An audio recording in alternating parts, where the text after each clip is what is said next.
The bottom line is Tamra knew all about what happened at BravoCon when Louie went psychotic on Teresa's ex podcast partner, and they all wanted that hush hush, and they had the media company edit that out and blah, blah, blah. So, I mean, it's just one big happy family with this guy that's being sued for sexual harassment, and Louie and Teresa and Ryan and Jen. That's the connection. Ryan's friends with the guy. It just turns out that Ryan and Jen hate Tamra and Louie hates Tamra, and so does Teresa, basically because Tamra said, here's what I was told by Teresa's old podcast host. Here's what I witnessed. Here's what happened at BravoCon. Shockingly, Tamra, the rat that scurries, she is a rat. She does scurry. She also waddles, waddle, waddle, waddle. She has her Gouda. But she was, this time she actually was on to something. Sometimes, the thing about Tamra is she doesn't really lie. She's kind of like, listen, they love her over at the OC because she does what she's told and she really scurries and she really misbehaves and she lies a little, but she just tells it like it is. So let's not give her too much credit because she does lie, but she also does tell a lot of the truth and she says things to your face and she really doesn't give a shit. But so that's why they hate her because she talked all this stuff about Louis and they'll never get over that. I mean, and when Teresa has the scumbag lawyer who spends all day trying to like silence people and get them to say good things about her, again, could you, whoa, aren't you tired of spending all day trying to put out a narrative? Man, just let it be. Just let people say what they want. Come on. But so that's that. There's not really so much to this yet. I mean, it's a lot of women that are claiming sexual improprieties against this guy at the warrior camp. I don't know who goes to a warrior camp. And by the way, before we move on, I just find it funny that there's like nasty fucking people in this world like myself that just open their mouth and it's fuck this and it's fuck that and it's like here's where the deal is. And then you have the self righteous people who are running warrior camps and are trying to get in touch with their feelings and just our holistic approach to life. And life is rainbows and life is unicorns coming out of your asshole. And I just think it's funny that it's the crazy motherfuckers like myself that like you never hear these things about. And it's these self righteous, pious, proper people that are fucking frauds and are preaching about a great, wonderful life and are being accused by several women of sexual harassment behind the scenes. I just think that's a crazy dichotomy. It's always the people that are so pure and pious. It's never the crazy motherfuckers that are like, I'll just tell it to your face and then we'll move on. Hi, Teresa's lawyer. Okay, we have to move on. It's not about me. Teresa's on the villains. Everyone watching the villains. I mean, she's there. Now it has come out that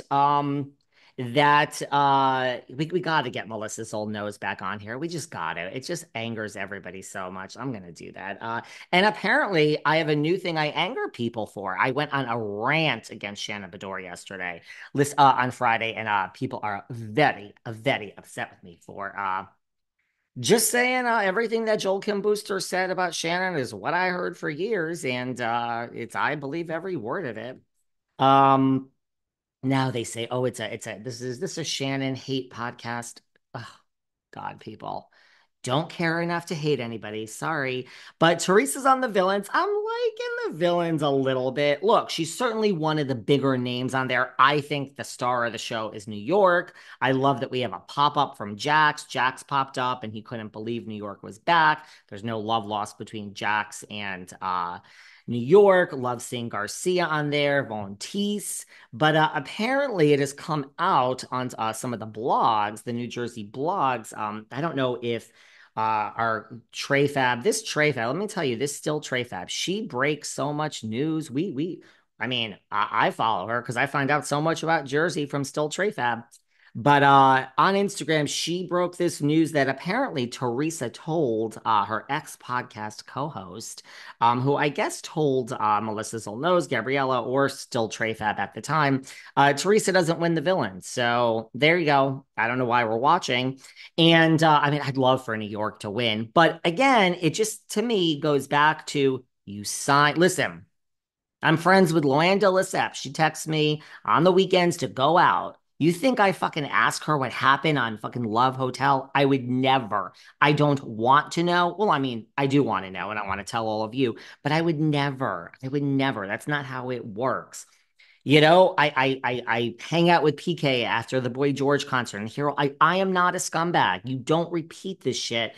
It- like, what are you doing, Teresa? What are you doing telling people where you came in on the show? Could you imagine if Luann told me what happened at Love Hotel? It's really serious. It is. You sign these agreements. You can't ruin these shows for people.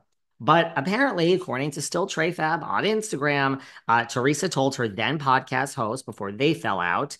And she said, I don't win. And here's where I came in. So now we know what fucking happens on the whole show. Okay. So I don't even know if I want to watch the damn show. Thank you, Teresa. I'm kind of wanting New York to win the whole thing. I love my Tiffany Pollard. Go Tiffany. And I also just think it's funny that this Tiffany Pollard, I mean, look, I love the New York, New Jersey thing. She's basically insulting Teresa to her face, telling her that she's watched her hairline on New Jersey for years. Teresa doesn't even understand what she's saying. But look, I feel villains. This is if I were Teresa, and I can't remember. I mean, it just happened like the timing of all of this. And we are going to move on from Jersey after this because I got better things to talk about. But, this to me is it. Like, I would have used this, Teresa. First of all, you get paid money to go there. Of course, you want to win the 200,000.